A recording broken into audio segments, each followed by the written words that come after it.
सभी को नमस्ते। स्वामी न्यूज़ के इस विशेष सत्र योग व स्वास्थ्य में हम इस आज के अत्यंत ही विशेष सत्र जो कि सूर्य नमस्कार पर आधारित है, मैं आपका हार्दिक अभिनंदन और स्वागत करते हैं। आज के इस सत्र को हम पूरा ही सूर्य नमस्कार के लाभ, उसकी विधि और उसकी वर्जनाएं, उसकी limitations, benefits and proper method, इसके मंत्र, किसको करना चाहिए किसको नहीं करना चाहिए और किस आयु वर्ग वालों के लिए विशेष लाभकारी है, ये सब चीज़ें जानेंगे। तो आज का हमारा पूरा कार्यक्रम ही सूर्य नमस्कार एक संपूर्ण यौगिक अभ्यास इस पर केंद्रित होगा। आप हमारे साथ जितने भी दर्शक लाइव जुड़े हैं वे सभी सूर्य नमस्कार ही करते रहेंगे, तो योग का लगभग आपको पूरा ही लाभ मिल जाएगा। तो आप सूर्य नमस्कार को आज देख भी लेवें, समझ भी लेवें। आज सूर्य नमस्कार का लाभ अगर कुछ रह गए तो कल और उस पर डिस्कस कर लेंगे। तो कल का और आज का, हमारा आज और कल 2 दिनों का कार्यक्रम केवल सूर्य नमस्कार पर आधारित रहेगा, क्योंकि ये संपूर्ण यौगिक अभ्यास है। मंत्र पाठ के साथ में ओम नमो ब्रह्मणे नमस्ते वायो त्वमेव प्रत्यक्षं ब्रह्मासि त्वामेव प्रत्यक्षं ब्रह्म वदिष्यामि ऋतं वदिष्यामि सत्यं वदिष्यामि तन्मामवतु तद्वक्तारमवतु अवतु माम् अवतु वक्तारम्। ओम स्वस्ति स्वस्ति स्वस्ति।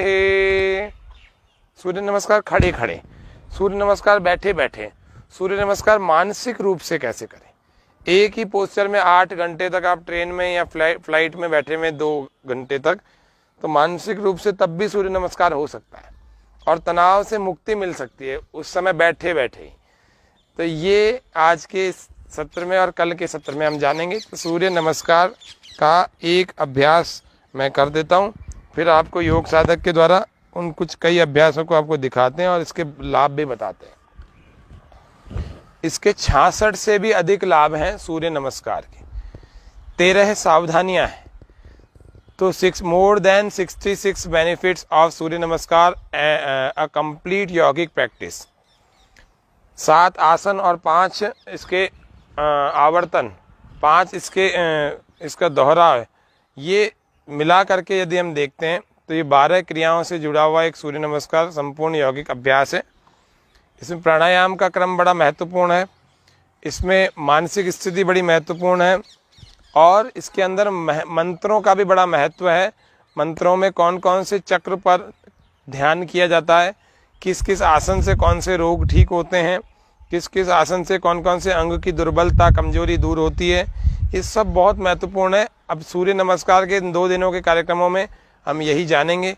फिर 2 दिन के बाद फिर हम प्राकृतिक चिकित्सा के क्षेत्र में फिर से कुछ चीज़ों को हम जानें। तो आज के सूर्य नमस्कार के क्रम को हम शुरू कर रहे हैं। सबसे पहला हम पैरों को पास में रख लेते हैं, शरीर बिल्कुल सीधा, कपड़े ऐसे पहन लेते हैं वस्त्र जैसे वो ढीले ढाले से हों तो ज़्यादा अच्छे रहेंगे, ताकि कसने वाले कपड़े होंगे तो ढंग से नहीं हो पाएगा। वायु का आवागमन हमारे शरीर में पूरी तरह से होता रहे, क्योंकि व्यायाम में वायु शरीर को कुछ तो लगनी चाहिए, ताज़ा हवा में करना चाहिए। सूर्य की ओर मुख करके कर रहे हैं तो और अच्छी बात है, बगीचे उद्यान आदि में कर रहे हैं तो अच्छी बात है, नहीं है तो आप छत पर करें, कुछ मैट बिछा लेंगे और उसके ऊपर करें। दोनों पैर पास में मिले हुए। इसको प्रणाम आसन, नमस्कार मुद्रा, अलग अलग नामों से बोला जाता है। श्वास पूरा भरने के बाद 2 उत्तान आसन, हस्तोत्तान आसन, उत्तान हस्तासन भी कहते हैं, ऊर्ध्वासन भी कहते हैं। कैसे? 1 नंबर से ऐसे जाएंगे,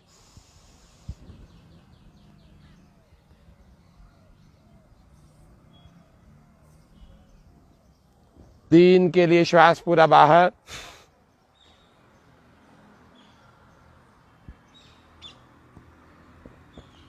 पाद हस्तासन या हस्त पाद हस्त,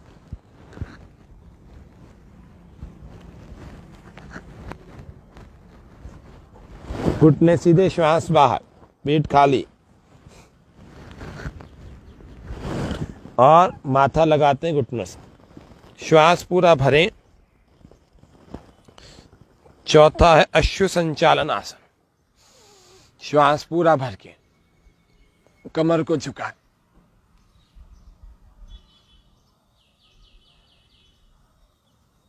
श्वास बाहर। 5 पर्वतासन, अधोमुख श्वान आसन। अलग अलग नामों से इसको बुलाते हैं। अधोमुख श्वान आसन भी इसको कहते हैं। एड़ियां लगाते हैं जमीन से, श्वास बाहर होता है, नाभि को देखते हैं और पूरा पर्वत की तरह से वो हमारा आकार बन जाता है। श्वास बाहर ही रहेगा। अष्टांग नमस्कार, छठा अभ्यास। 8 अंग जमीन से लगते हैं, बाकी शरीर ऊपर उठा रहेगा। श्वास बाहर, श्वास भर के सर्पासन 7वां या भुजंग आसन।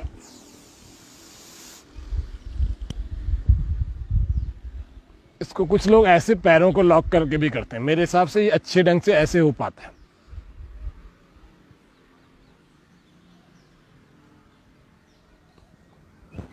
अब श्वास बाहर। 8वां अभ्यास अधोमुख श्वानासन या फिर पर्वतासन। एड़ियां लगाते जमीन से, नाभि को देखते, श्वास बाहर रहता है। और फिर श्वास भर के 9वां अभ्यास अश्व संचालन दूसरे पैर।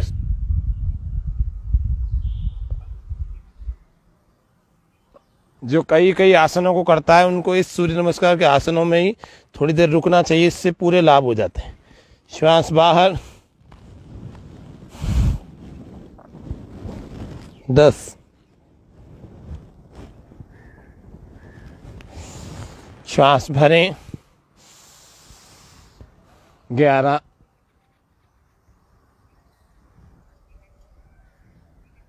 श्वास बाहर। 12।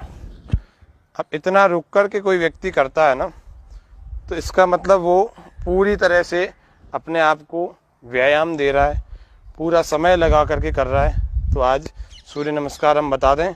सूर्य नमस्कार के इस पूरे अभ्यास को करते हुए किन किन बातों का हमें ध्यान रखना चाहिए, उन बातों पर ध्यान रखते हुए आज के इस अभ्यास को, सूर्य नमस्कार के पूरे क्रम को हम समझ रहे हैं, जान रहे हैं। सबसे पहले हम सूर्य नमस्कार को खड़े खड़े देख रहे हैं, तो सूर्य की ओर मुख करके खड़े हो जाएंगे। और प्रथम अभ्यास को प्रणाम आसन कहते हैं। और इस प्रणाम आसन को पहले एक बार सामने दिखा देंगे। ये भुजाएं इस प्रकार से होंगी, चेहरे पर सहजता होगी, दृष्टि सामने की ओर होगी और किसी भी प्रकार से हमारे शरीर में तनाव नहीं होगा। शरीर तना हुआ सामने रहेगा, लेकिन मानसिक तनाव नहीं होगा। इसको कहते हैं प्रार्थना मुद्रा, प्रणाम आसन या नमस्कार आसन। सूर्य की ओर मुख करके खड़े हो जाएं। फिर से, और हमारे मैट को हमने इतना छोड़ रखा है, सभी दर्शकों के सुविधा के लिए बता रहा हूँ कि आप स्क्रीन पर देखेंगे तो मैट किस प्रकार से छूटा हुआ है आप देखें। ये सूर्य नमस्कार का विधिवत अभ्यास आपको आज सिखा रहे हैं कि इसके बाद अलग से आपको एक्स्ट्रा कुछ सीखने के लिए नहीं करना पड़ेगा, क्योंकि कंप्लीट पैकेज है ये सूर्य नमस्कार का। अब इस स्थिति में यदि हम खड़े हो जाते हैं, इसमें पैर मिला के रखने का प्रयास किया जाता है, इसीलिए ये प्रणाम आसन या फिर नमस्कार मुद्रा या प्रार्थना मुद्रा कहलाती है। इसमें कुछ विशेष परिश्रम नहीं करना पड़ता, लेकिन शरीर तनाव हुआ तो रहता है, सीधा तो रहता है। इसका मंत्र जो है वो है ओम मित्राय नमः। सूर्य हमारा मित्र भी होता है, तो हमारे मित्र की तरह से इस सूर्य का संबंध होना चाहिए। इसको स्थिति 1 कहते हैं, पहली स्थिति थी। दूसरी स्थिति में आने से पहले श्वास पूरा भर लेते हैं और पूरी तरह से खींच करके हस्तोत्तान आसन धीरे धीरे हम कर रहे हैं, और वहीं थोड़ा सा रुक भी रहे हैं, जैसे मैंने अभी आपको करके बताया था। श्वास पूरा रिलैक्स बाहर। अब यहाँ सीधे स्थिति में आकर के पूरा श्वास बाहर छोड़ देते हैं, पूरा बाहर छोड़ देंगे। 3 पाद हस्तासन, तो ये पाद हस्तासन की स्थिति हमने बनाई। इसमें घुटने बिल्कुल सीधे रहते हैं, माथा लगाते हैं हम घुटनों से, श्वास पूरा बाहर, जंघाओं पर मन को टिका के रखते हैं, कमर पर भी, और श्वास बाहर रहता है। 4 अश्व संचालन दाएं पैर से, अश्व संचालन आसन दाएं पैर से हम कर रहे हैं। कमर झुका रहे हैं, श्वास अंदर है और पूरी तरह से कमर को खींच करके ऊपर की ओर देख रहे हैं। श्वास पूरा बाहर, 5 एड़ियां जमीन से लगाने का प्रयत्न कर रहे हैं और नाभि को देख रहे हैं, और पूरी तरह से माउंटेन पोज हमने बना रखा है। 6 श्वास बाहर ही रहेगा, घुटने, छाती और सीना और ठोड़ी तीनों जमीन से लगेंगे। श्वास पूरा भर के 7 सर्पासन भुजंगासन हम कर रहे हैं। पूरी तरह से खींच रहे हैं शरीर को, पूरा बहुत अच्छे ढंग से ताकत लगा के खींचे और कमर पर अपने मन को टिका के रखें। ये है 7। 8 श्वास बाहर, फिर से पर्वत आसन,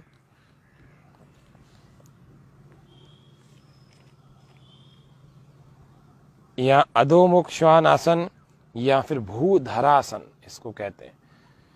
तो ये 3 आसनों के नाम से प्रचलित है ये क्रिया। फिर अगला 9वां अभ्यास, फिर से अश्व संचालन आसन दूसरे पैर से है।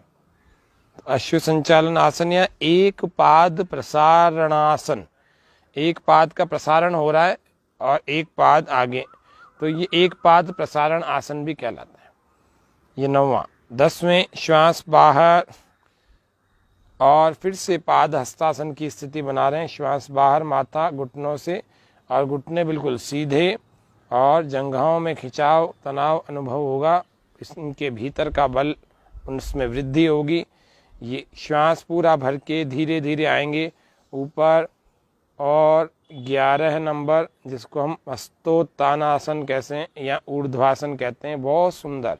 इसमें घुटने नहीं मुड़ते, हमारा ये सबका प्रयास रहता है। और फिर 12 प्रणाम की स्थिति और बैठ जाएं, वापस सामने की तरफ देखने में एक बार बैठ जाएंगे, रिलैक्स, विश्राम।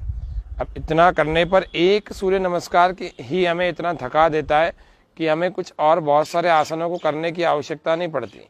तो सूर्य नमस्कार को करने के बाद जो है थोड़ा सा रिलैक्स हो जाते हैं, क्योंकि इन्होंने अच्छे तरह से काफ़ी देर रुक रुक करके सूर्य नमस्कार का अभ्यास किया है, इसीलिए तब तक आपको कुछ इसकी सूर्य नमस्कार की सावधानियां बता देते हैं कि किस किस को नहीं करना चाहिए। सूर्य नमस्कार जिनका ऑपरेशन किसी भी प्रकार का हुआ है, उनको 3 महीने अगर नहीं हुए हैं तो उनको सूर्य नमस्कार का अभ्यास नहीं करना चाहिए। तब तक हमारे योग साधक भाई प्रकाश जी अपान वायु मुद्रा में, अपान मुद्रा में अपने हाथों को रखा हुआ, इन्होंने 2 उंगलियां ऐसे बीच की और अंगूठे से मिला रखी हमने, इसको अपान मुद्रा कहते हैं। और इसको लगा करके, ये हार्ट के लिए बड़ी अच्छी है और अधो वायु के लिए भी अच्छी है। जो पेट में वो गैस पैदा हो जाती है, वो कईयों की रिलीज़ नहीं हो पाती, तो उसके लिए अपान वायु मुद्रा, अपान मुद्रा बड़ी अच्छी चीज़ है। तो उसको लगा करके ये कपाल भाती कर रहे हैं। कपाल भाती हर सेकंड में श्वास को नासिका के दोनों छिद्रों से बाहर वेग पूर्वक छोड़ना होता है। इससे हमारे लंग्स इतने अच्छे शुद्ध हो जाते हैं, हमारे फेफड़े। ये कपाल भाती का अभ्यास कर रहे हैं। जो हर्निया के रोगी हैं उन लोगों को सूर्य नमस्कार का अभ्यास नहीं करना चाहिए। जिनको स्पाइन से संबंधित कोई डिसऑर्डर हो, मेरुदंड से संबंधित कोई विकार हो, तो उन लोगों को भी सूर्य नमस्कार का अभ्यास नहीं करना चाहिए। यदि कर रहे हैं तो चिकित्सक का या किसी डॉक्टर का या किसी विशेषज्ञ की देखरेख में करें, या उनसे पूछ कर उनकी सलाह पर ही करें। तो उसको मेरुदंड के रोगी भी कर सकते हैं, लेकिन चिकित्सकीय परामर्श के आधार पर। चौथा इसका लाभ है जिसको स्लिप डिस्क हो चुका है, तो स्लिप डिस्क जिसको हो रखा है ना, उससे ग्रस्त लोग, वे लोग आगे झुकने वाला अभ्यास तो बिल्कुल कहीं नहीं, कोई आसन नहीं करें, क्योंकि इसमें आगे झुकने वाले आसन भी हैं। जिनके शरीर में बहुत अधिक मात्रा में विषाक्त तत्व जमा हो रखे हैं, टॉक्सिन्स बहुत हैं, जिनके शरीर में विष बहुत ज्यादा है। अब विष कैसे ज्यादा पता लगेगा, तो आए दिन बीमारी होती है बिना कारण की, तो इसका मतलब विषाक्त तत्व आपके शरीर में कुछ अधिक है। तो आपको ये ध्यान रखना है कि हमें अधिक विषाक्त तत्व होने के कारण से शरीर में जो है ये सूर्य नमस्कार की स्थिति बनेगी नहीं। और बनेगी, मान लीजिए आपने जिद करके किया भी, क्योंकि बहुत ज़्यादा अस्त व्यस्त आपकी जीवन शैली है, उसके लिए पहले आपको शरीर का शोधन करना पड़ेगा षट कर्मों से। यदि आप वो नहीं करें, डायरेक्ट सूर्य नमस्कार का अभ्यास कर रहे हैं, तो कुछ लोगों को इससे बुखार भी आ जाता है, ज्वर आ जाता है। ऐसी स्थिति में सूर्य नमस्कार को बंद कर देना चाहिए और दूसरे कोई आसन हो, इतने सारे आसन हमने प्रतिदिन बताए हैं, दूसरे आसन कोई भी हो, उन आसनों का करके फिर थोड़े दिन में जब स्थिति सामान्य हो जाती है, वे उसके बाद फिर सूर्य नमस्कार में फिर आ सकते हैं। तो ये सूर्य नमस्कार का एक सावधानी बताइए। गर्भवती माताएं हैं वो 3 माह तक तो सूर्य नमस्कार कर सकती हैं, लेकिन चौथे माह से इसके अभ्यास को हमें बंद कर देना चाहिए। गर्भवती माताओं की बात कर रहे हैं। प्रारंभ में कई सारे लोग जो ऐसे होते हैं जो सूर्य नमस्कार करने से उनको दस्त डिसेंट्री हो जाती है, क्योंकि दस्त लग जाने का कारण ये होता है कि पेट बहुत ज्यादा ऐसे टाइट हो रखा है, पेट के रोग बहुत से हैं, और सीधा ही आपने सूर्य नमस्कार कर लिया तो पेट के अंगों का विशेष व्यायाम होता है और पेट का मल ढीला होकर के बाहर निकलने लगता है। तो इसीलिए वो डिसेंट्री लग करके शुद्धि होती है, और वो अच्छी बात भी है। ऐसा कुछ नहीं है कि आपका वो नुकसान की बात है, शुद्धि तो होती है, लेकिन फिर भी प्रारंभ में कुछ लोगों को ऐसा होने लगता है, तो फिर उन लोगों को जो है ऐसा लगता है कि सूर्य नमस्कार से नुकसान हो गया। तो नुकसान कुछ भी नहीं होता, फायदा ही होता है। लेकिन उसको फिर शरीर में जो जमा मल है ना, उसको निकालने के लिए शंख प्रक्षालन और कुंजर, छोटी आंत और बड़ी आंत की शुद्धि ये जरूर करनी चाहिए। उसके बाद ही इन सब चीज़ों का, बल्कि उनको कोई दवा नहीं लेनी चाहिए। कहीं सोचे कि हमें बुखार आ गया या दस्त लग गए तो हमें दवा ले लें, नहीं। 24 से 48 घंटे में अपने आप ही ऑटोमेटिकली ठीक हो जाता है, इसके लिए चिंता करने की बात नहीं होती है। इस अवधि में अपन को रेस्ट ज़्यादा लेना चाहिए यदि दस्त लग जाए या फिर बुखार आ जाए। तो जिन लोगों को आंतों में टीबी है, सूर्य नमस्कार के लिए फिर से खड़े हो जाएंगे। जिन लोगों को आंतों में, इंटेस्टाइन में तपेदिक हो रखा है, टीबी हो रखा है, तो फिर उन लोगों को सूर्य नमस्कार करने से बचना चाहिए। अगर आंतों में टीबी है तो आप, फेफड़ों में टीबी आप काफ़ी सुनते होंगे, कईयों को करते रहें सूर्य नमस्कार ना, तो 2 चलते रहेंगे, है ना। लाभ हम गिनाते जा रहे हैं लोगों को, और जितने भी दर्शक हमारे स्वामी न्यूज़ के इस कार्यक्रम को देखते हैं वे सभी सूर्य नमस्कार के लाभ सुनते भी जा रहे हैं और सूर्य नमस्कार के इस विशेष अभ्यास को देखते भी जा रहे हैं। सूर्य नमस्कार एक संपूर्ण यौगिक अभ्यास होता है, इसके विशेष लाभ होते हैं, और उन्हीं विशेष लाभों की चर्चा आज के इस विशेष कार्यक्रम में हम कर रहे हैं। और ये कार्यक्रम अत्यंत ही विशेष होने वाला है। जिसको भी सूर्य नमस्कार के बारे में भ्रांतियां हो, वो सारी भ्रांतियां दूर हो जाएंगी। सूर्य नमस्कार सुविधा से करते रहें, लगातार आपकी जितनी भी क्षमता हो उतना रुकें प्रत्येक आसन में। सभी दर्शकों को मैं बता रहा हूँ, जिन्हें आंतों में टीबी हो वे लोग सूर्य नमस्कार नहीं करें। मासिक धर्म में, मेंसेस में, पीरियड्स में महिलाओं, माताओं, बहनों को नहीं करना चाहिए इसका अभ्यास सूर्य नमस्कार का। हृदयाघात, किसी को हार्ट अटैक हो गया है तो हार्ट अटैक या फिर हाई ब्लड प्रेशर वाले हैं, वे लोग इसको अधिक ना करें। हार्ट अटैक वालों को तो बचना चाहिए इसको करने से, लेकिन फिर भी कर रहे हैं तो हल्का फुल्का या किसी विशेषज्ञ की देखरेख में कर सकते हैं। और उसके अलावा हाई ब्लड प्रेशर वालों को भी, 8 साल से जो कम उम्र वाले बच्चे हैं उनको ज़्यादा फायदा नहीं होता सूर्य नमस्कार से, क्योंकि उनका शरीर पहले ही फ्लेक्सिबल होता है। लेकिन आजकल की जो शैली हो गई है ना, ऐसी परिश्रम के अभाव में छोटे छोटे बच्चों का ही वजन इतना अधिक बढ़ा हुआ है, 10-12 साल का भी नहीं हुआ अभी, इतना सारा वजन बढ़ा के घूम रहे हैं। तो और फिर वो शारीरिक रूप से बड़े परेशान हो जाते हैं। तो इसीलिए 8 साल की उम्र से कम के बच्चों के लिए ज़्यादा लाभदायक नहीं होता सूर्य नमस्कार।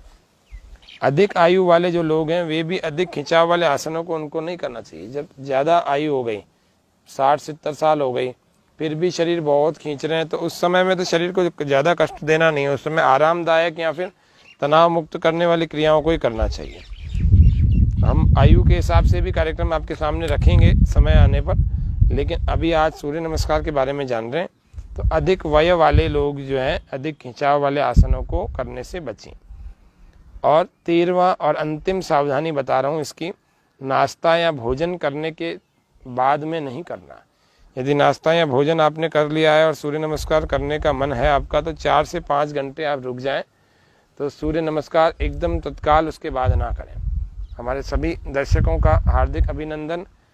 टीबी कितने प्रकार की होती है? टीबी कई प्रकार की होती है जी। वैसे तो मुख्य रूप से 5 प्रकार की टीबी होती है, गौतम जी पूछ रहे हैं। तो टीबी वैसे तो लगभग हर, जैसे कैंसर शरीर के किसी भी क्षेत्र में पाया जाता है, इसी प्रकार से टीबी भी शरीर के किसी भी कैंसर के क्षेत्र में पाया जाता है। अब बात होती है टीबी की, तो कुछ गांठें होती है शरीर में। तो गांठ जो होती है ना, वो एक तो सामान्य होती है, घुल जाती है सामान्य प्रयासों से ही। दूसरी होती है टीबी की गांठ, और एक होती है कैंसर की गांठ। तो साधारण गांठ और टीबी की और कैंसर की 3 प्रकार की गांठें होती है। तो जिस प्रकार से कैंसर शरीर के किसी भी हिस्से में, गले का, बोन का, हड्डी का, ब्लड कैंसर और stomach cancer, intestine cancer, breast cancer, brain cancer, ये सब चीज़ें होती रहती हैं। इसी प्रकार से टीबी भी शरीर के किसी भी भाग में पनप जाती है, तो उसको इसीलिए कई प्रकार का माना जाता है, कई प्रकार की होती है। फिर भी इसको कैटेगराइज करने वालों ने, अलग अलग विद्वानों ने इसको, किसी ने 2 प्रकार का माना, किसी ने 3 का और किसी ने 5 प्रकार का माना। तो टीबी के बारे में थोड़ी सी चर्चा बता दी। अब आपको ये 13 सावधानियां आपको बता दी कि सूर्य नमस्कार कब नहीं करें। अब हम जानते हैं कि पहले आसन को हम जो क्या कहते हैं। तो ये है प्रणाम आसन था, और ये दूसरा जो ये कर रहे हैं इसको कहते हैं हम उत्तान हस्तासन, या फिर ऊर्ध्वासन, या फिर हस्त उत्तान आसन। अब ये तीसरा आसन जो कर रहे हैं, माथा जो लगा रहे हैं घुटनों से, इस आसन को कहते हैं पाद हस्तासन या हस्तपाद आसन या उत्तान आसन। अब ये चौथा आसन जो कर रहे हैं इसी में रुक जाएंगे। इसका नाम है अश्व संचालन आसन या एक पाद प्रसारण आसन। और 5वें में आ जाएंगे।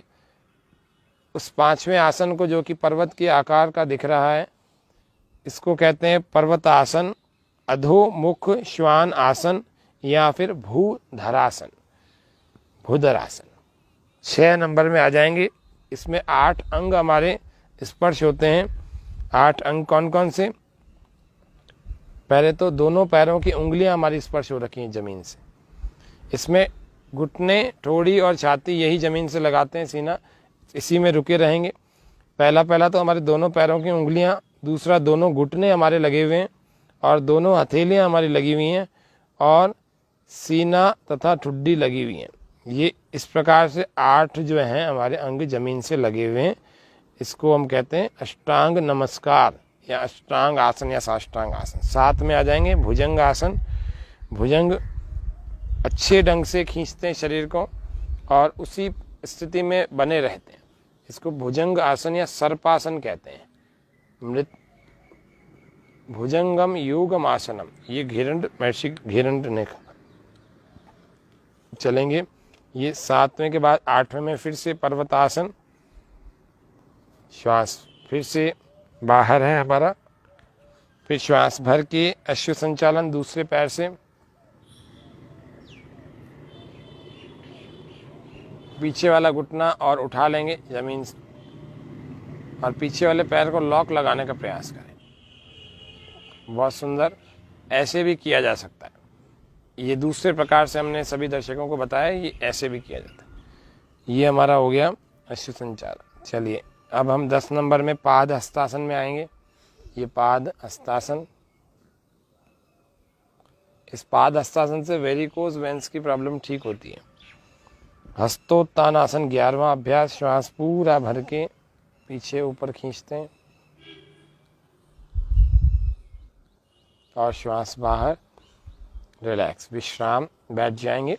बैठ करके अनुलोम विलोम का अभ्यास करें। पहले तो 5, 7, 10, 15 लंबी लंबी श्वासें भरें, छोड़ें, भरें, छोड़ें। सूर्य नमस्कार के 12 मंत्र कौन कौन से होते हैं?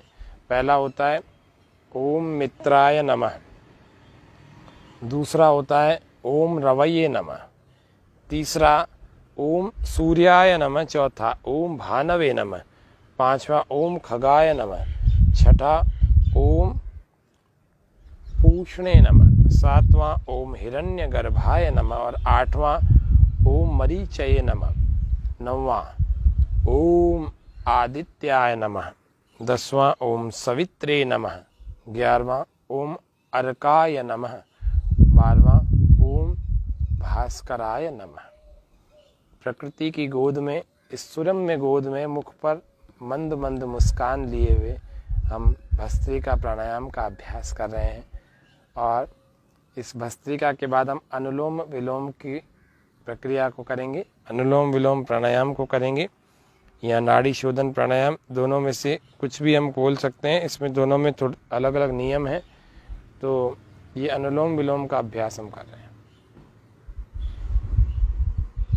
अनुलोम विलोम, इस अनुलोम विलोम से पूरे शरीर की नस नाड़ियाँ शुद्ध हो जाती हैं। सूर्य नमस्कार के इस अभ्यास में हम इसको इसीलिए बता रहे हैं कि कई सारे लोगों से कई आसन लगते नहीं हैं, हम झुक नहीं पा रहे हैं, हमसे पोस्चर बन नहीं पा रहा, ऐसी बहुत सारी शिकायतें आती हैं। तो इन सभी शिकायतों को दूर कर सकते हैं आप यदि प्रतिदिन अगर आप अनुलोम विलोम को भी साथ में करेंगे तो निश्चित रूप से आपके शरीर में फ्लेक्सिबिलिटी बढ़ जाएगी और जब आपकी फ्लेक्सिबिलिटी बढ़ जाएगी तो फिर निश्चित रूप से आपके शरीर में सारे पोस्चर बनने की स्थिति आ जाएगी। ये पक्की बात है, इसलिए मैं बार बार कह रहा हूँ निश्चित रूप से। अब हम इस सूर्य नमस्कार के लाभों को जान लेते हैं कि लाभ कौन कौन से होते हैं। पहले अभी थोड़ी देर में अनुलोम विलोम करने के बाद हम इसके जो है कुर्सी पर भी समझ लेंगे, कुर्सी पर कैसे किया जाता है। इसके कुछ लाभ, जो सबसे पहला है कि सूर्य नमस्कार के आपके पूरे 1 घंटे में यदि आप सूर्य योग करने के लिए आपने समय निकाल रखा है, यदि आप सूर्य नमस्कार और अनुलोम विलोम कपालभाति ही कर लेंगे ना, इन 3 चीज़ों से ही आपको पूरा आरोग्य मिल सकता है। बशर्ते आप उतनी संख्या में करें, उतने समय लगा के करें, उस पूरी विधि से करें, proper method and proper timing के साथ करें, तो पक्की बात है आपको पूरा स्वास्थ्य मिलेगा। इसीलिए आज आपको 3 ही क्रियाओं में पूरा बता रहे हैं। अनुलोम विलोम हम कर रहे हैं, जैसे ही श्वास भरेंगे तो हमारा वक्षस्थल पूरा फूल जाएगा, अधिकतम बहुत अधिक हमारे भीतर श्वास भर जाएगा। तो हमारे सभी दर्शकों का फिर से हार्दिक स्वागत और अभिनंदन करते हुए, जो नए दर्शक हमारे आते रहते हैं उन सबके लाभार्थ, उनकी सबकी सूचनार्थ मैं बता दूं कि हमारा ये योग व स्वास्थ्य का प्रतिदिन का लाइव कार्यक्रम प्रातः काल जो है 6:30 बजे शुरू हो जाता है और इस 6:30 बजे वाले इस कार्यक्रम में हम योग, प्राकृतिक चिकित्सा और एक्यूप्रेशर के द्वारा कैसे ठीक रह सकते हैं, घरेलू नुस्खों के द्वारा कैसे ठीक रह सकते हैं, अपनी आदतों को अच्छा करके हम कैसे स्वस्थ रह सकते हैं, वह चीज़ जानते रहते हैं। प्रत्येक दिन हमारा विशेष सत्र होता है, प्रत्येक दिन हम बहुत जल्द सोमवार को विशेष आसनों को करने वाले नेशनल योगासन स्पोर्ट्स चैंपियन को देखेंगे सोमवार के इस कार्यक्रम में। लेकिन आज हम सूर्य नमस्कार के लाभों को जान रहे हैं। तो सूर्य नमस्कार के लाभ, इसके अभ्यास से संपूर्ण स्वास्थ्य के साथ उल्लासपूर्ण जीवन व्यतीत किया जा सकता है। ये पहला लाभ हुआ। उल्लास और उमंग आ जाएगी जीवन में अगर सूर्य नमस्कार करेंगे तो। प्राणायाम के साथ यदि अभ्यास कर रहे हैं तो शारीरिक व मानसिक ऊर्जा संतुलित हो जाती है। जैसा ब्रीद इन और ब्रीद आउट आपको बताया था, अभी तो अनुलोम विलोम करते जा रहे हैं। लगातार अनुलोम विलोम का अभ्यास जारी रखें। तो जो भी व्यक्ति प्राणायाम पूर्वक सूर्य नमस्कार करता है ना, उस व्यक्ति को बहुत अच्छा लाभ होने लगता है, बहुत अच्छा। तो इसीलिए प्राणायाम के साथ करना चाहिए। जैसा कि हमने बताया भी आपको, किशोरावस्था जिसको अपन कहते हैं, 13 वर्ष की आयु या 12 वर्ष की आयु से लेकर करीब 18-19 साल की आयु तक जो व्यक्ति होता है, उनके अंदर उथल पुथल विचारों की बहुत होती है। उनका मन बदलता रहता है। तो मन में बहुत सारे ऐसे तूफान मचते हैं, उनको किशोर कहते हैं। उनके अंदर की जो संवेदनाएं और भावनाएं हैं ना, उनको संतुलित यदि करना है तो उन लोगों को, उन किशोरों को, किशोरियों को सूर्य नमस्कार का नियमित रूप से अभ्यास करना चाहिए। अब हमारे भाई योग साधक प्रकाश जी को मैं निवेदन करूंगा कि भस्त्रिका का के 5वां अभ्यास बैठे बैठे एक बार करें। श्वास पूरा भरते हुए प्रथम अभ्यास, धीरे धीरे श्वास भरें, धीरे धीरे ही श्वास बाहर छोड़ें। भस्त्रिका की स्पेशल प्रैक्टिस और मुख को तनाव मुक्त रखते हुए इस अभ्यास को कर रहे हैं। श्वास पूरा गहरा लंबा। जो भी दर्शक हमारे साथ लाइव कर रहे हैं ना, वे भी कई बार इस टेलीविजन पर या फिर मोबाइल आदि में देखते हुए आपके चेहरे पर तनाव आ जाता है। आप पूरा वॉल्यूम पूरा रखें अच्छा, और वॉल्यूम के साथ में आप सुनते भी रहें और चेहरे को तनाव मुक्त रखा करें। प्राणायाम के साथ अभ्यास करेंगे तो शरीर की जो है मानसिक और शारीरिक जो है ऊर्जा संतुलित हो जाती है सूर्य नमस्कार को करने से। दूसरा भस्त्रिका कर रहे हैं, तेज, थोड़ा सा प्रेशर एंड स्पीड बढ़ाते हुए।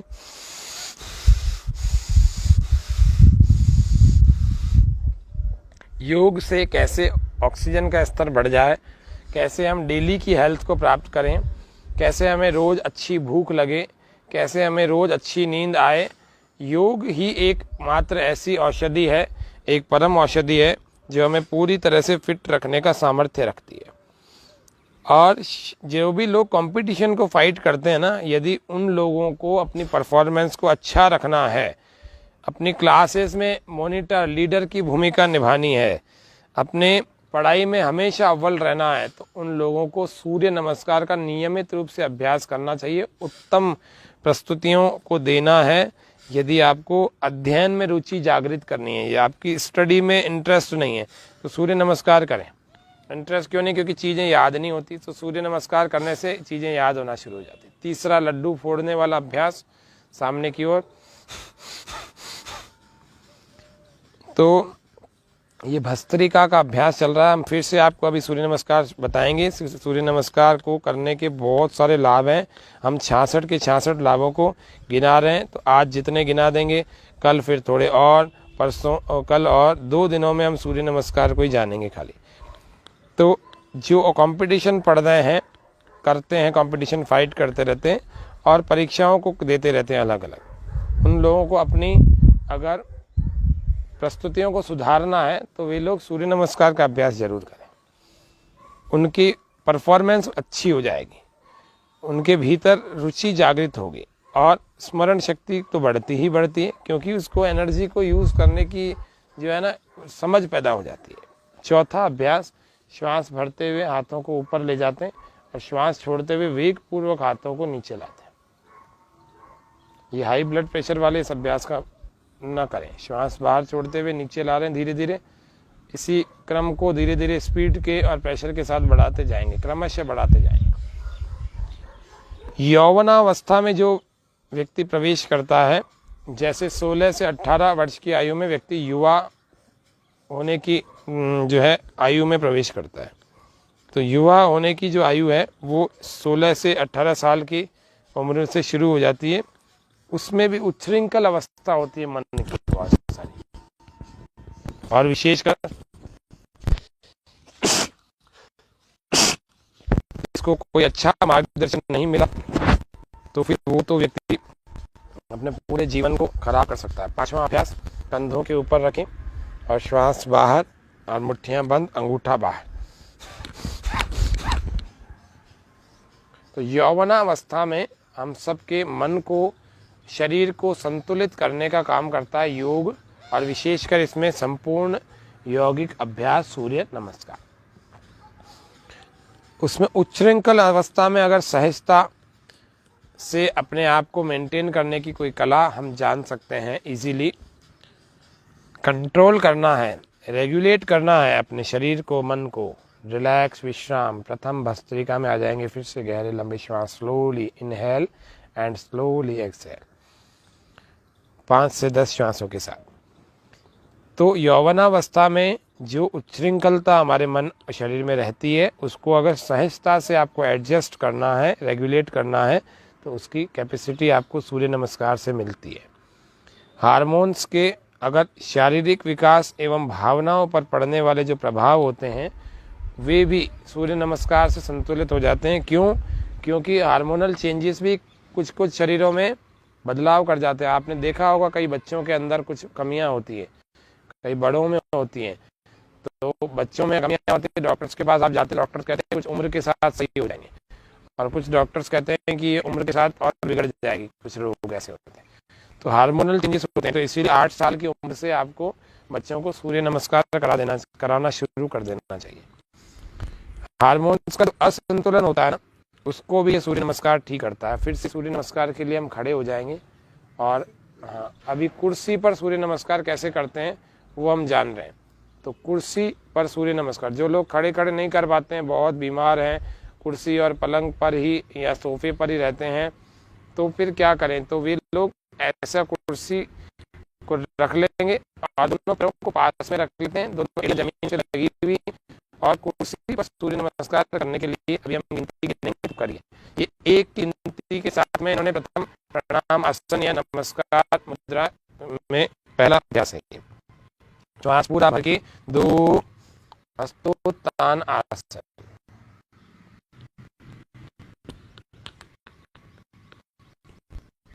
श्वास पूरा बाहर, पाद हस्तासन की भांति लगाएंगे। इसको तीसरा अभ्यास करते हैं, थर्ड प्रैक्टिस ऑफ सूर्य नमस्कार ऑन चेयर। सूर्य नमस्कार से पिट्यूटरी एंड पीनियल ग्लैंड जो है, उसके हार्मोन्स जो है असंतुलित यदि होते हैं तो वे भी ठीक हो जाते हैं, जिनकी हाइट नहीं बढ़ रही होती है, उनकी हाइट बढ़ाने में मदद मिलती है।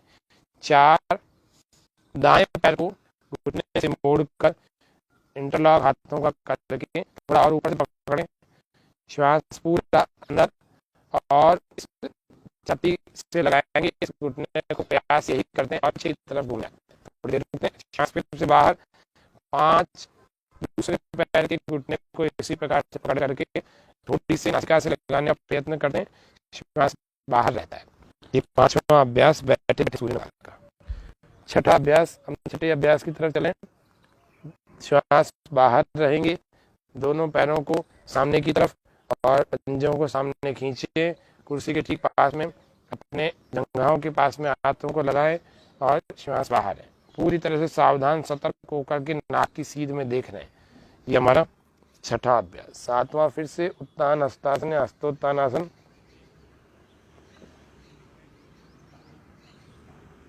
पूरा शरीर इसमें खींचता है। 8, श्वास पूरा बाहर, नहीं,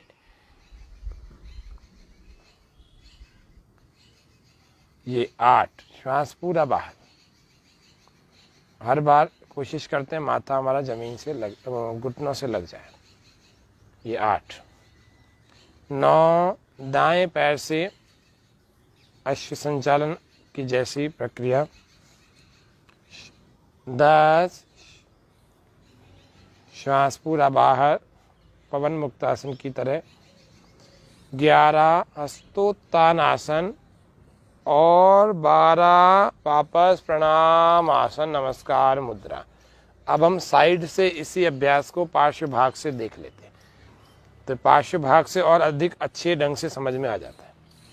अब आप देखें सूर्य नमस्कार का ये अभ्यास कैसे साइड से आपको एक एक आसन दिखेगा। 1, 2, श्वास पूरा भर के,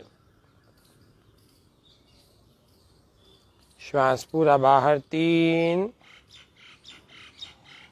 बहुत सुंदर, माथा लगाने का प्रयास करेंगे।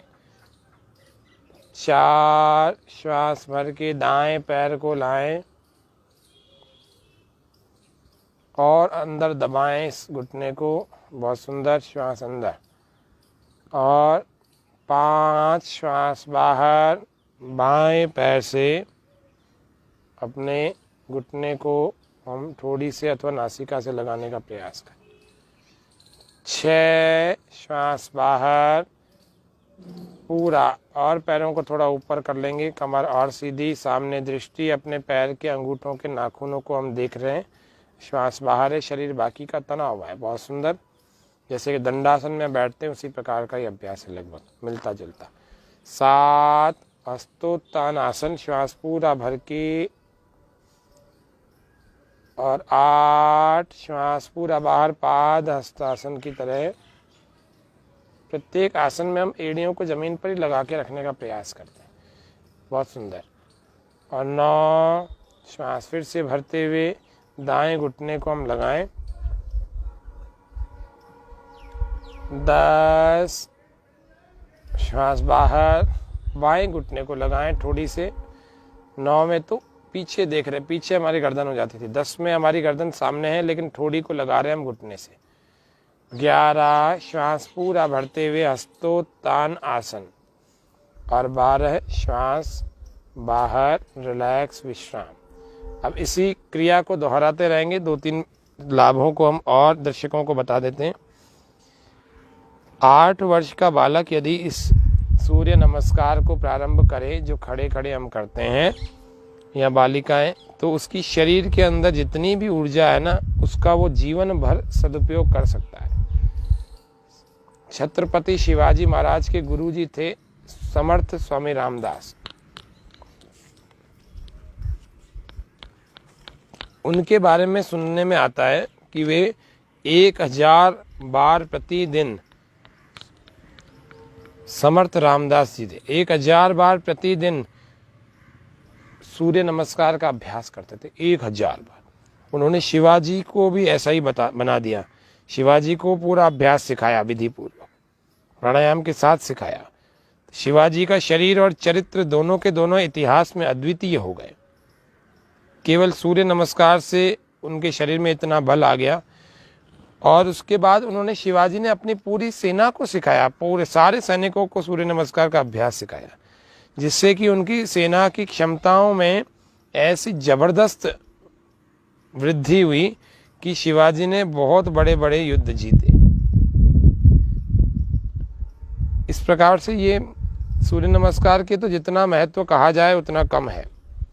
आज का अंतिम और 8वां जो है लाभ हम बोल रहे हैं, क्योंकि आज हमारी तारीख है 8, तो 8 लाभ तो कम से कम जान लेते हैं। 8वां लाभ है, शरीर में प्राण का संचालन जो होता है उनमें भी अवरोध आ जाते हैं कईयों के। जैसे अभी आ गए ना प्राण संचालन के अवरोध में, कईयों की ऑक्सीजन कम हो गई, किसी के सांसें उखड़ने लग गई, कईयों की मृत्यु हो गई। वो प्राणों का जो अवरोध है ना, उस अवरोधों को हटा करके उनके आवागमन को सहज करता है। तो इसलिए सूर्य नमस्कार ऑक्सीजन लेवल को भी बहुत अच्छा बनाता है, ये ध्यान रखना। चयापचय दर 8वें ही लाभ में जान रहे हैं। प्राणों का अवरोध हटता है और चयापचय दर बढ़ती है हमारी। चयापचय यानी मेटाबॉलिज्म हमारा बढ़ जाता है। रिलैक्स, विश्राम। वापस बैठ जाएंगे, कुर्सी को रख देंगे साइड में और अपने स्थान पर आ जाए। तो सूर्य नमस्कार के इतने सारे लाभ अब हमने आज जाने। 8 तारीख और 8 लाभों को जाना। तो सूर्य नमस्कार हमें प्रत्येक व्यक्ति को प्रतिदिन करने चाहिए। जो ज़्यादा बीमार कमज़ोर हैं उन लोगों को, या फिर ज़्यादा समस्याएं शरीर में हैं, तो वे लोग भी ऐसे कुर्सी पर बैठ कर के कर सकते हैं। तो कुर्सी पर बैठ कर के सूर्य नमस्कार यदि हम करेंगे तो भी इसके लाभ कुछ तो मिलेंगे, पक्की बात है। तो इसीलिए आज के इस कार्यक्रम को हम सूर्य नमस्कार के संपूर्ण यौगिक अभ्यास, जिसका शीर्षक था, इसके इस प्रथम भाग को आज यहाँ पर समापन कर रहे हैं। आशा है आप सभी दर्शकों ने हमारे साथ सूर्य नमस्कार का अभ्यास किया होगा। तो इस कार्यक्रम को शांति पाठ के साथ हम पूरा करेंगे। मन में प्रसन्नता, आज अंदर ही अंदर हास्यासन करें, जिससे कि बाहर ध्वनि ना भी आए तो भी भीतर ही भीतर प्रसन्नता का स्तर बढ़ता चला जाए। श्वास पूरा भर के ओम शांति शांति शांति सर्वेभ्यो नमः। तो सभी दर्शकों का हार्दिक धन्यवाद, आभार। और स्वामी न्यूज़ का, योग व स्वास्थ्य का, इस पूरे टीम का, स्वामी चैनल का भी, इन सब का हार्दिक धन्यवाद। इस स्वामी चैनल की टेक्निकल टीम का इसलिए धन्यवाद क्योंकि ये कार्यक्रम इंटरनेट पर रहता है और पूरी व्यवस्थित ढंग से दूसरे दिन ये 7 बजे प्रीमियर भी हो जाता है यूट्यूब पर, और इसका कवर पेज के साथ बनता है। आपको पता लग जाएगा कि सूर्य नमस्कार का ये एपिसोड है। आप चलाते जाएंगे ना तो आपको शीर्षक के आधार पर पता लग जाएगा। तो इतना